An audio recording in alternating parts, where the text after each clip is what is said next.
പ്രിയ പ്രേക്ഷകർക്ക് സീരിയൽ ന്യൂസിലേക്ക് സ്വാഗതം. കൂടുതൽ സീരിയൽ ന്യൂസുകൾ അതിവേഗം ലഭിക്കുന്നതിന് ഈ ചാനൽ മറക്കാതെ സബ്സ്ക്രൈബ് ചെയ്യുക. ബെൽ ഐക്കൺ ക്ലിക്ക് ചെയ്യാൻ മറക്കരുത്. Do like, share and subscribe. ഇതിനെയും ഗീതുവിനെയും തെറ്റിക്കുന്നതിന് വേണ്ടിയുള്ള നീക്കങ്ങൾ പാളിപ്പോയി എന്നുള്ള തിരിച്ചറിവ് ഒടുവിൽ ഉണ്ടായിരിക്കുകയാണ് നമ്മുടെ രാധികയ്ക്ക്.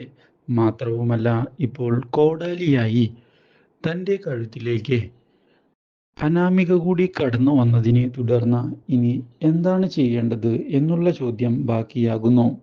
ഇതേ തുടർന്ന് ഗീതു നമ്മുടെ ഗോവിന്ദിൻ്റെ സഹോദരിയുടെ കാര്യങ്ങൾ നോക്കുന്നതിനായി തയ്യാറായിക്കൊണ്ട് മുന്നിലേക്ക് വരികയും എല്ലാ കാര്യവും കൃത്യമായി നോക്കി ഗോവിന്ദിനെ ചെന്ന് കണ്ട് ആശ്വസിപ്പിക്കുകയും ചെയ്യുന്നു. കാര്യങ്ങൾ ഉടൻ തന്നെ മാറുമെന്നും ശുഭപ്രതീക്ഷ കൈവിടരുത് എന്നും ഗീതു വ്യക്തമാക്കിയിരിക്കുകയാണ്.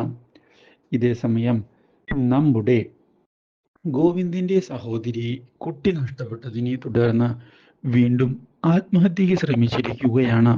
അപ്രതീക്ഷിതമായ ഈ കാര്യം ഗോവിന്ദിനെ ആകെ ഞെട്ടിച്ചു കളയുന്നു. പക്ഷേ വീണ്ടും ഭാഗ്യം കൊണ്ട് രക്ഷപ്പെടുകയാണ് ഗോവിന്ദിൻ്റെ സഹോദരി.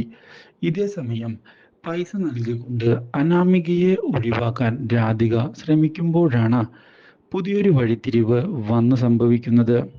രാധികയെ ഞെട്ടിച്ചുകൊണ്ട് അനാമിക തൻ്റെ നിലപാട് മാറ്റിയിരിക്കുകയാണ്. Do like, share and subscribe.